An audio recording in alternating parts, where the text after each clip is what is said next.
What is going on, everybody? Welcome back to another episode of Strength Coach Rants. I'm your host, Connor Lyons, and today we're going to be going over the worst parts of the sports performance industry. I don't want to hear you, 'cause you cannot master the stress.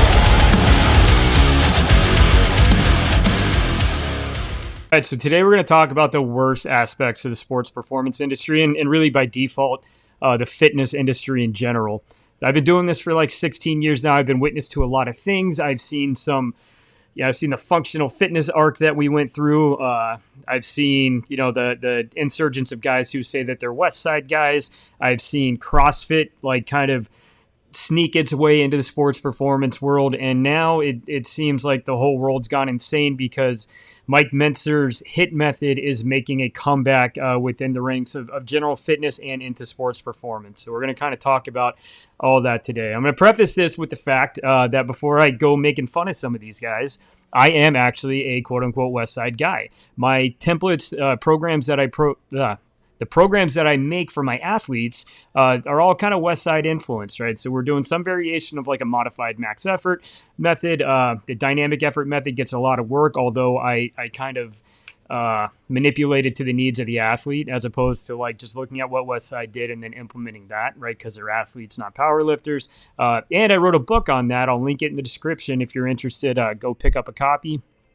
And we utilize the hell out of the repeated effort stuff because these kids are young. They have a fairly low training age, and we can really move the needle when we talk about doing like our AMRAPs and our training to like not like a physiological failure necessarily, but like a mechanical failure, because they are learning these movements. You don't want to take them to the point of getting like really out of position. But that training to failure, dude, there's a lot of value in that. And I don't think coaches place enough value on that. But so I am a quote unquote Westside guy. But there are a lot of coaches in the industry that will say I'm a Westside guy and then have no fucking clue what they're talking about. They think because they put bands on the bar or they lift something heavy that they're implementing a Westside influence template when the reality of it is they're just throwing shit at the wall and seeing what sticks. It's common with a lot of coaches in this industry as well.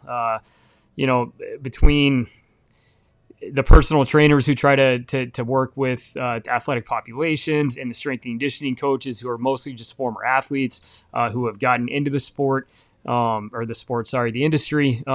There's no shortage of dummies out there.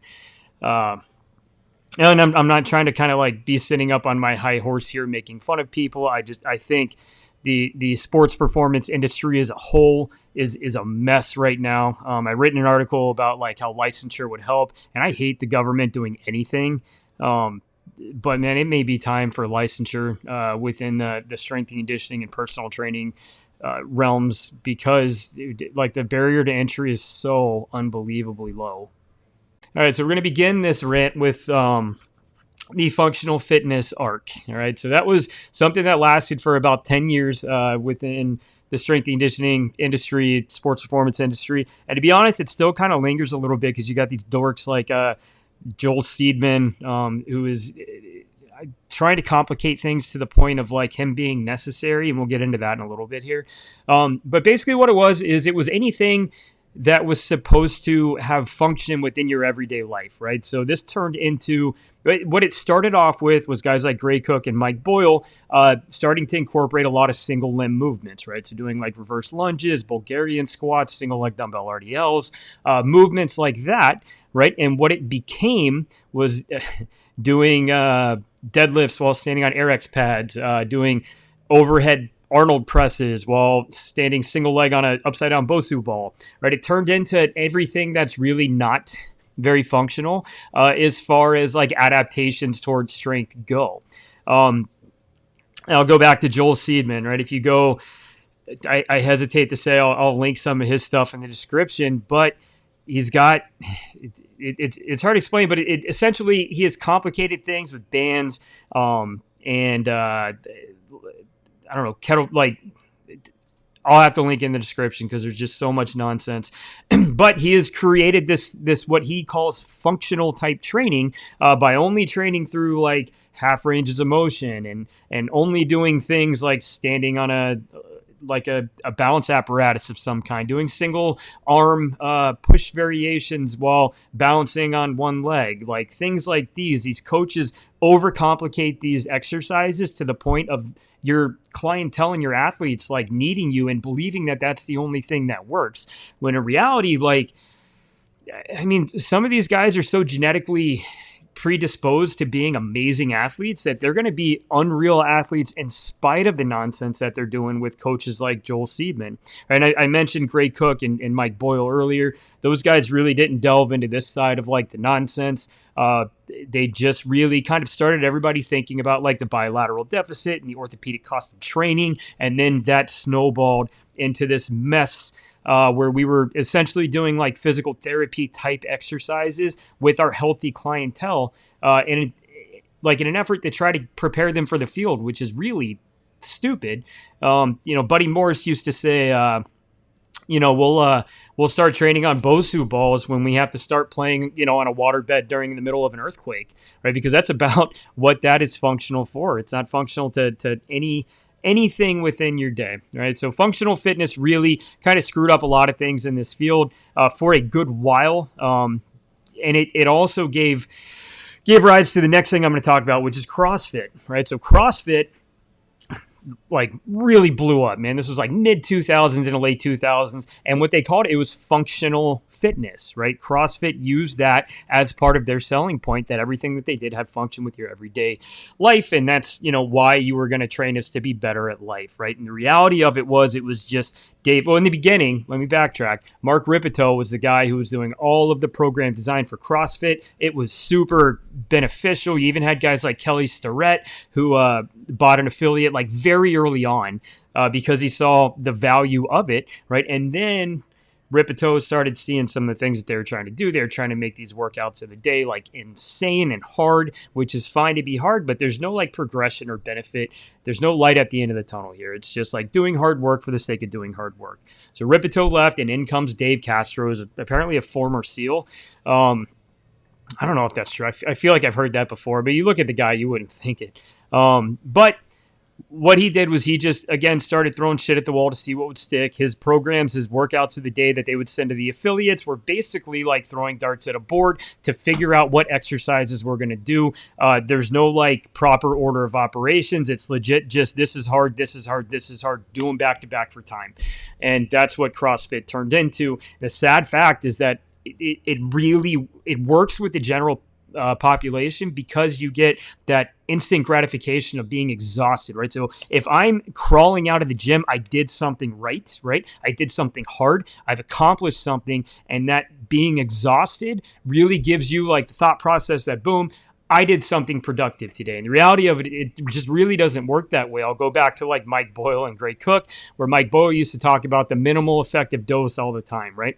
How do we want to adapt? We want to do the absolute least damage necessary to be able to move the needle in a proper direction, right? And CrossFit took that and just said, fuck that, right? We're going to do all this nonsense and make it as hard as humanly possible so that, it became a selling point, right? It was no longer functional fitness. It was legit like high intensity interval training with weights. That's basically what it turned into. It was a much better marketed version of that HIIT method, the HIIT method. But it crept its way into sports, right? Because athletes aren't really all that much different from regular people. They want to feel like they've done something. I can't tell you how many times I've had athletes come in the gym, like we set a PR, they feel amazing. We do like a little bit of accessory work, and then I'm like, hey, you're done. They're like, no finisher, no sled work, no nothing. I'm like, no, dude, we're like ahead of schedule. Get out, go home, take care of yourself because we got to do this again tomorrow, right? So these athletes still, they're just like anybody else, and they want to feel like they've done something. And if you can beat them down, then they're going to feel like they've done something. And on top of that, they've been convinced by coaches and some sport coaches that like these little nagging injuries and these overuse stuff, that's just part of it. You're going to have to deal with that. And that's just, it's not how it works. It shouldn't have to be that way. So you had CrossFit, especially at the NFL level. God, you had guys like Zdeno Chara, right, who would go do CrossFit classes the morning of games. Sometimes the team had to like have security posted outside his hotel room when they would travel because they had to make sure that he wasn't going to leave at 6 a.m. to go to some CrossFit class up the road. it's not geared towards, there's no progression, there's no end goal. It is literally just getting, making someone tired for the sake of making someone tired. And that doesn't work, right? So that was like a bad couple years. I'd say that really only lingered in the sports performance world for about 5 or 6 years. And then they started seeing the body of work. These NFL players are starting to get hurt all the time. And we backtrack a little bit off of that. But these guys that were getting hurt, they thought it was because of the weights and not because of like what they were doing. So they kind of shifted more towards that functional training again. And we had to deal with that nonsense all over again. And for what it's worth, some of the quote unquote functional stuff, it was great. It stuck around. Like, it's an amazing thing to have happen for the industry where people understand doing like a single arm open position reverse lunge, that it's going to have value and add value to your play on the field. But I still have athletes that want to jump on an AirX pad or, do push-ups with their feet up on med balls, having to balance their feet, taking away neural drive from their upper extremity, right, to do things like push-ups. Just not that part of it. I would like to throw away again. But, that's that. Something that's happened very recently, within the last year, really, is Mike Mincer's HIT method has made a comeback. And I did a video on the HIT method 3 years ago. I'll link it at the end of this video here. But basically, the HIT method was really popularized by the guys who created the what's the hell's the name of the machines? Nautilus machines, right? So Nautilus machines came out, and it was basically like the first at-home fitness equipment that you could use where you could kind of get a little bit of everything done, because it's one machine and you could push, you could pull, you could do lower body stuff, you could do upper body stuff. And they had to find a way to market it. So what they did was they helped popularize the HIT method, which is HIT, high intensity training. And what this was basically picking one movement and doing it for 45 seconds to failure somewhere in that space and completely exhausting the muscle before moving on to the next thing. It was very high volume, very light to very not quite so moderate load. I mean, moderate load is going to be tough to sustain for 45 seconds. So let's say load was very light. And it worked from an aesthetic standpoint, right? So you're gonna grow 100%. You do the HIT method, you're gonna have an unreal amount of sarcoplasmic hypertrophy, so the muscle is gonna swell with fluid and mitochondria, more substrates. But the problem is none of that growth really contributes to strength other than the mass moves mass thing, right? So you're not actually seeing a change in the size of the protein structures within the cell. You're just seeing more fluid and stuff that makes it look big, almost like a all show no go kind of scenario. But that's starting to make its way back in. I can remember back when I was at the University of South Florida under Coach Ron McKeefrey. He was a HIT method guy, right? So we would basically do 5-3-1 for the main movement, which was either a squat, a bench, or a clean and jerk. This is a whole nother thing here. But they would go from that and then do the bottom part of their card must have been 17 movements, all done for super high volume, basically to failure. Hold on, I can't do that. Basically done to failure, right? And a little bit for each body part, and his rationale was that we're going to grow and we're going to hit every part. So if somebody gets hurt, then it's not on us as coaches, because we did something to try to protect that muscle by completely exhausting it and not making it stronger. But that's just kind of one example. There's a gym up the road from me that's a HIT method gym that works with athletes, and they're all mostly machine based, and they run around cones and agility ladders and shit, and it just isn't conducive with anything resembling getting better for your sport. But that still lingers, and it is making a comeback right now. I had some athletes at my gym who started asking me questions about it and why we don't train like that. And it's always just a nightmare having to walk them through why it doesn't work and why it's stupid, because all the other kids are doing it. So they think they need to, even though we've had a ton of success with them in the gym here. All right, so when you think of HIT, I want you to think bodybuilder, all show, no go. It doesn't mean that we don't do some of that. Within the gym, there is a need for sarcoplasmic hypertrophy because we do need more, I guess you could say substrates and mitochondria to create more energy so they can replicate efforts over and over and over again. But it should never be the base of any any training program geared towards athletes, your general population, general public, you want to look good. It's actually really not a terrible method to use, but should not be used for athletes. Next one we're going to talk about is like the Westside arc, right? So when I was at the University of South Florida, I actually had the opportunity to meet Louis Simmons. He was giving there's a conference. He was giving a speech down at the University of Miami. A bunch of us got in the car and drove down there. And got to see him and listen to him talk, right?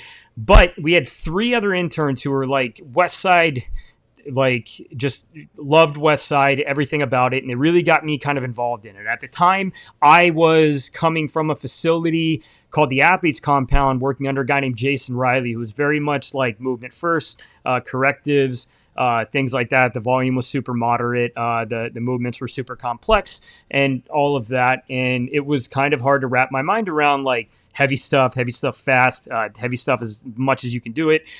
Because I kind of went against everything that I had seen for the past 2 years as I was interning at that place called the Athletes Compound. But I bought Super Training, I bought Book of Methods, and I started reading into it. And I'm like, how can I apply this, right, to my athletes? And over the course of the past 15 years, I've done a lot of modifying and manipulating things to be able to make a system that works for my athletes fairly well. But that's like one scenario there, right? I'm one coach. I'm not all of them. What happens is you get a lot of these guys, especially back then. We're talking like 2011 till maybe like 2017, 18, you had coaches that were like, oh, I'm a Westside guy. Like, yeah. And then you get into talking to them and they have no fucking clue what they're doing when it comes to like progressing these athletes. Like they're not, just because you live something above 90%, right? I guess that is the max effort method, but being able to kind of place that into a program that has some kind of like linear progression, isn't the same as just lifting something heavy all the time, right? You have to be able to manipulate various variables, especially when it comes to the dynamic effort method, right? Because that like 50 to 70% for sets of 1 to 2 isn't necessarily going to benefit your athlete all that much. It can help with some explosive speed, but when's the last time your athlete needed to do something 1 or 2 times? They don't, right? They've got to do it over and over and over again. So we manipulate that. We bring the load down. We may crank up the accommodating resistance, and the volume goes to infinity, right? Because we are trying to get better at accelerating and having that effort happen over and over and over again, right? And then the repeated effort method, we absolutely do some AMRAPs. My simple strength method, there's actually, I'll link that book in the description as well, it's essentially like a modified max effort coupled with the repeated effort method, right? So we exhaust the muscle, and then we totally exhaust it by hitting an AMRAP for their 5th set. They'll do 4 sets of whatever at whatever percentage we're working for that day. And the 5th set is always an AMRAP, right? And we're able to blow it out and get, one more quote unquote max effort lift in because we are going to total failure. But again, that's what I've done when it comes to my athletes, right? So you sit down, you have these conversations with these guys, and they're, oh, I'm a Westside guy. We use bands, and you ask them questions about like the loads they're using and how much accommodating resistance, what the volume's like, and all this stuff, and how do you progress when it comes to dynamic effort work and accommodating resistance, dude? And they look at you like a deer in the headlights. They've got no clue. It was just kind of trendy to do for a while, but I think we ended up doing a lot of damage with a lot of these coaches who thought they were quote unquote Westside guys who didn't really understand the method itself. Right? I've never trained at Westside, right? So I can't say like I'm Westside, but I've read everything Louis ever written. All of Yuri Verkhoshansky's books, Bondarchuk's books. I read a very little known, amazing read. If I can find it, I'll link in the description here. Jim Wendler's Max Effort Method. It's a book. It is a hour-long read maybe, and you'll walk away with that with a better understanding of the max effort method than you ever would have walked away from even just reading Louis' work, right? So I've done the work. I've got in there. I've talked to guys like Tom Myslinski. Eric Talmant was a former lifting partner of mine, right? And he had a good understanding of the Bulgarian method, which is what Westside has based their templates off of over the course of the past 30 years. So the guys who are just lifting something heavy are just using accommodating resistance without really understanding what they're doing to the athlete. I think we've done a lot more damage when it comes to that. I'm a Westside guy, but you're really not because you don't understand it, right?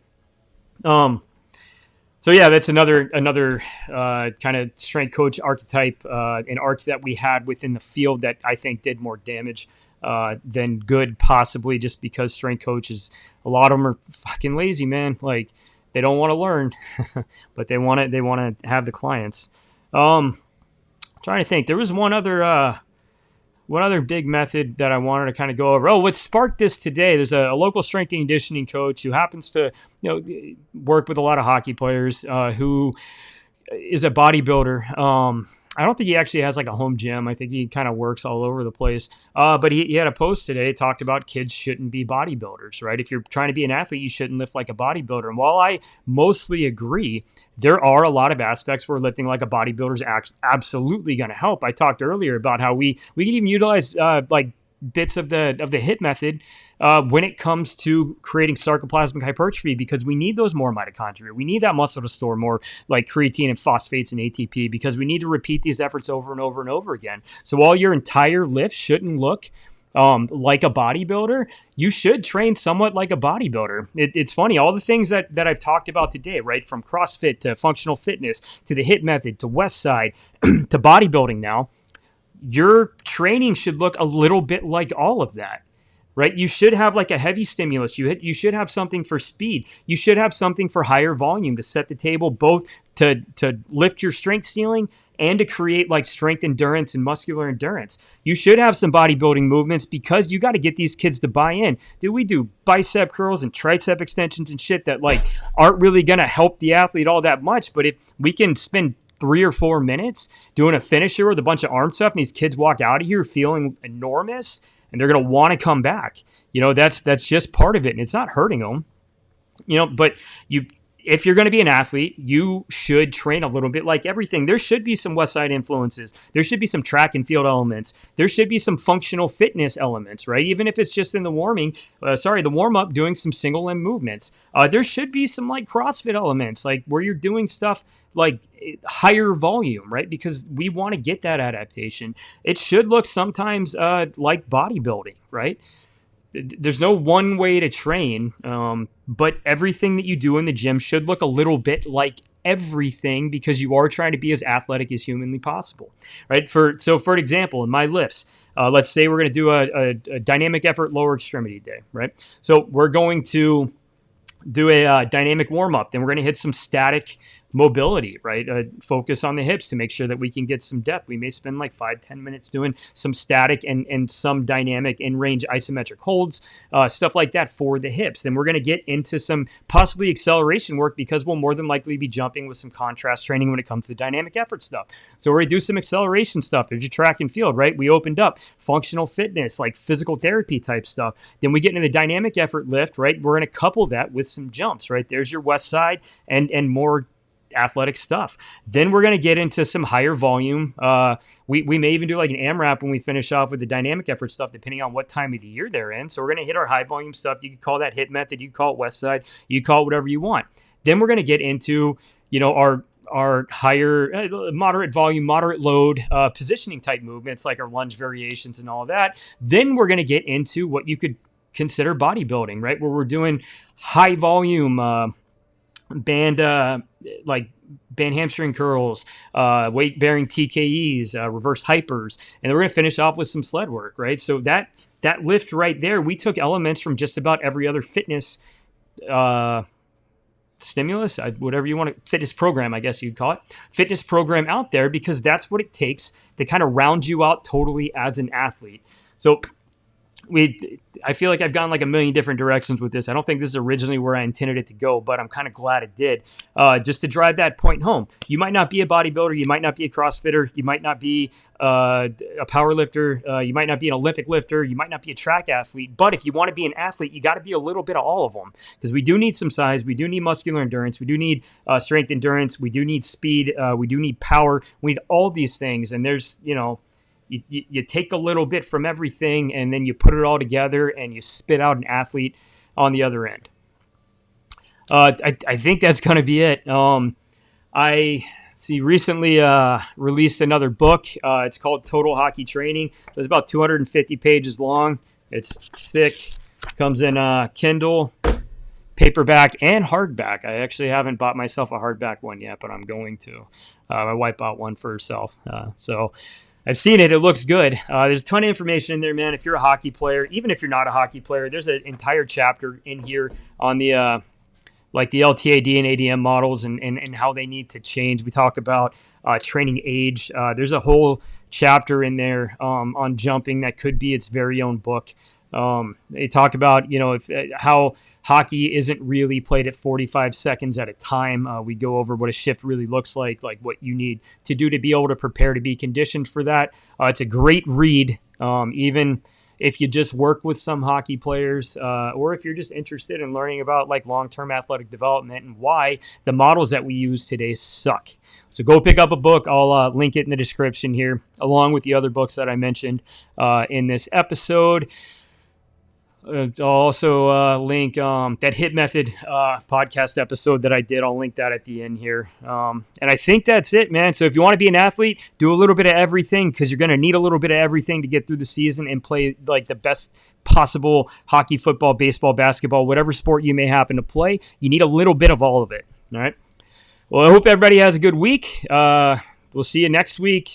We'll talk about something else. Maybe I'll rant like this again. And that's it for today. I hope everybody has a good rest of your week. I don't want to hear you, 'cause you cannot master the stress.